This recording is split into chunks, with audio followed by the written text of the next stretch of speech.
We're the Second Captains, we're live, and this is Second Captains Live!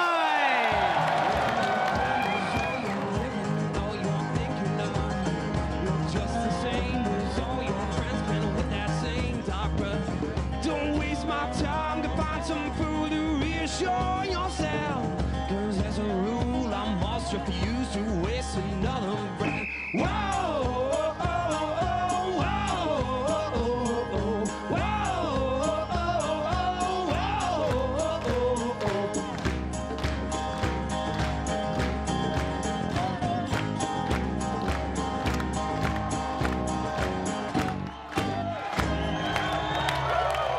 You played with and against our assistant manager as well, Roy Keane. Do you remember your first match against him for Leicester? Yeah. Go on. Do you know the story? Yeah. I have an idea.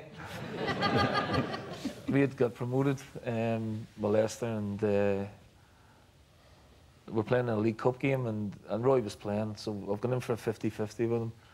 And that night in the programme, they did like the whole way through the season, they did it through the keyhole thing. And it just happened to be my house, but there was nothing in the house. You know, I just moved in, like, so little bits of furniture. So the cameraman did his best to look respectable and as if somebody lived in it. Yeah. So the two of us are picking ourselves up, and he goes, "I've just seen your house in that programme." I said, "Do you like it?" He goes, "My double garage is bigger."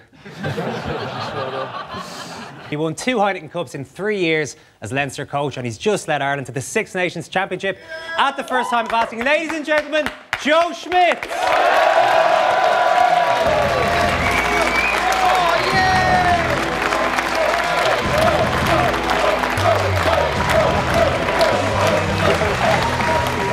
You mentioned the England game. It was your first Six Nations as an international coach.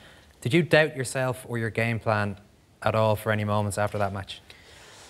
I doubt myself every day.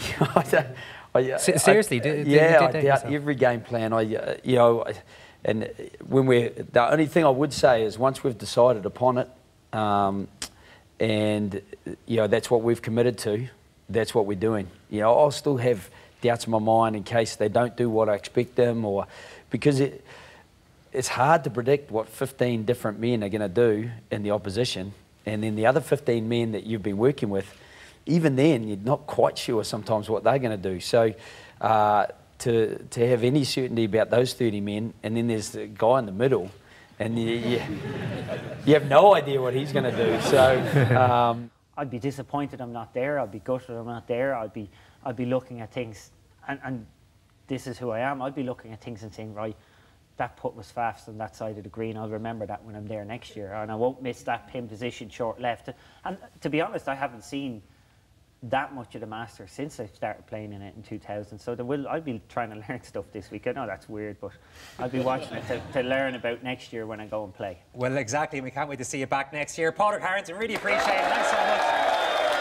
And now the big part of your contribution tonight is what you're going to do with the gun wall. You can stand up and have a look. Murph, how is it looking at the moment? Okay. You can just stay here, Padraig. I'll stay here. Yeah. Wigan, then Paulie O'Shea, Dennis Taylor, Katie Taylor, Henry Shefflin, top 5 then. Padraig Harrington and Sonia Sullivan right beside each other, of course. Paul McGrath number 3, AP McCoy number 2, and Brian O'Driscoll is number 1. Okay, you said that the person you're bringing in has slipped out of our consciousness a little bit. Who are you bringing in? George Best.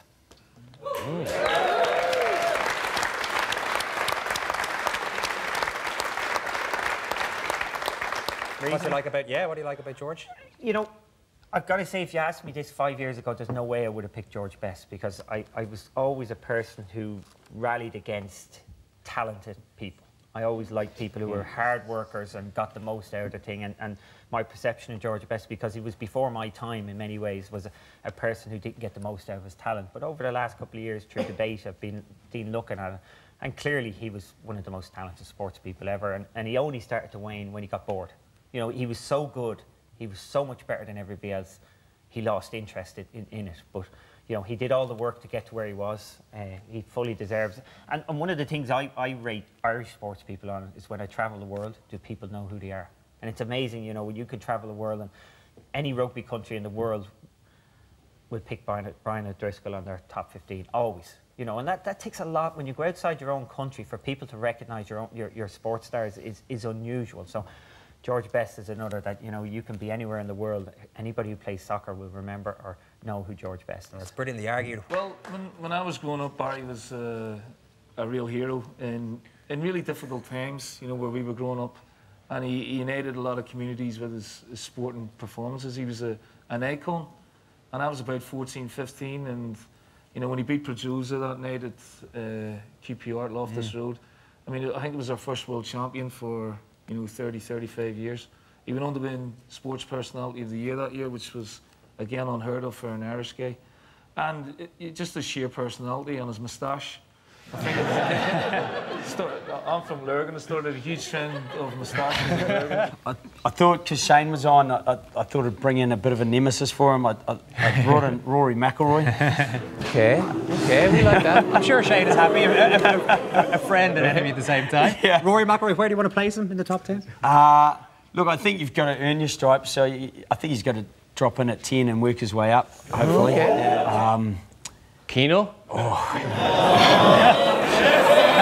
So you were Ireland's popular man for about 2 days. I value my life, so... Thanks everyone, good night folks.